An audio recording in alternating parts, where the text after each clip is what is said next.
Hey guys, Natural Progressive. So I've been out for a little bit because I was deathly ill over the weekend and over the holiday. So very sorry about that. I also missed being on Uphill Media, which is really sad. So um, hopefully I can catch up a little bit. Um, I'm going to be having a super busy month next month and probably from then on till like July. So, um, anyways, I just wanted to talk about a thing that's going on out here in Utah. Of course, it's an environmental issue. That's kind of my thing, I guess. So, every day when I go drive from Tooele County into Salt Lake County, I get to witness a huge destructive tragedy. And what it is they're building a new state prison. This state prison, in 2015, they decided to build it just west of the Salt Lake City International Airport. And um, they're building it on wetlands, which is super devastating to migratory birds and endangered species. And of course, Utah doesn't care. There's also the problem of tailings from the Kennecott mine that are stacked out just on the other side of the freeway, and they're worried about the tailings getting into the water supply for the prisoners. So they're not even entirely sure if they're going to have clean water. Probably not, I'm guessing. So, and on top of that, when they sold in the idea to put the prison there instead of keeping it where it is in Draper, they were quoting a cost of $650 million. And before they even got more than one bid in, all they got a bid in for so far is just the dirt. They've already raised the price tag up to 800 million, which is a huge jump. And they haven't even finished with all the bidding. And where it's built on wetlands, they have to build a strong base, and then they're probably not going to have clean water because of the tailings, and it may even be even more destructive than just the building on the wetlands. Trying to get the clean water could actually contaminate the rest of the wetlands with the tailings. So there isn't a lot of information online. It's super hard to find, and I think that's intentional. Um, I've been kind of looking into it for the last 3 months and have had a really difficult time. There hasn't really, that I've seen, been any public environmental studies done on that land. Of course, that's par for the course with Utah. They could care less.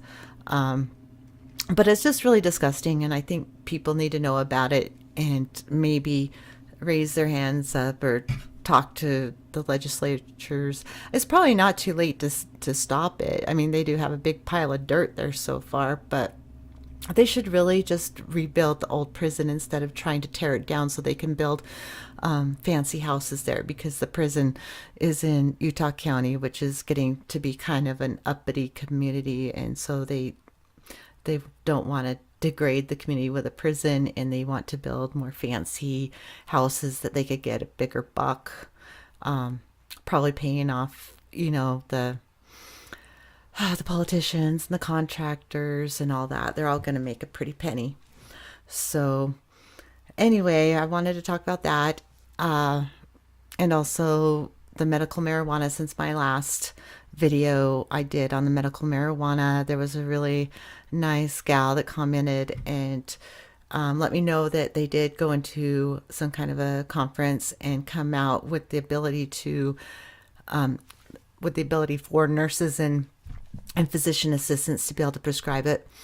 But my biggest concern is they don't really want it for kind of mental disorders, because they want to shy away from that because they think it's too easy to fake for people to get a prescription, which is devastating to people who have anxiety and don't want to take big pills and all that. They, would rather have a natural alternative. And a while back, they did legalize CBD oil.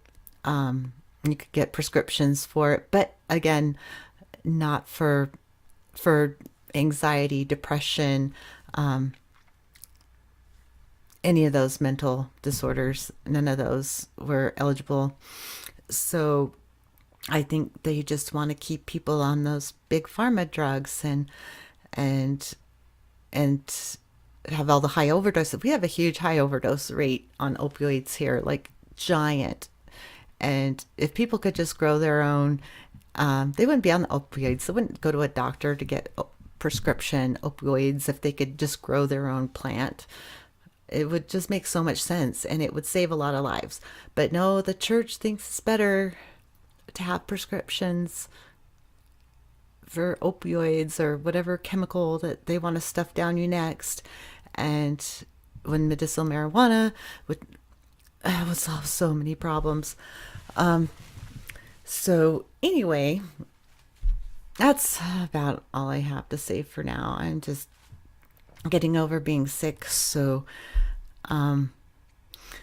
just wanted to touch base again. I do want to do a follow-up video on the Jimmy Dore conversation. I got so many comments on that video and kind of want to go through a few of them, but I have to be a little bit better my mental status to do that. I'll have to be reading and everything too, and after getting over the flu and you have a headache and you can't even see straight. So I'm gonna wait and I'll do that later. So anyway, I hope y'all had a better holiday than I did. I did get to see my kids and my grandkids, so that was good. That was fun. Just briefly, got to spend like an hour. Stupid computer. Other than that, I'm looking forward to a happy new year, as I'm pretty sure I'll be better by then. We're going to have all the kids over. So thank you guys very much for watching, and I guess we'll talk to you soon, hopefully in the near future. Have a good one.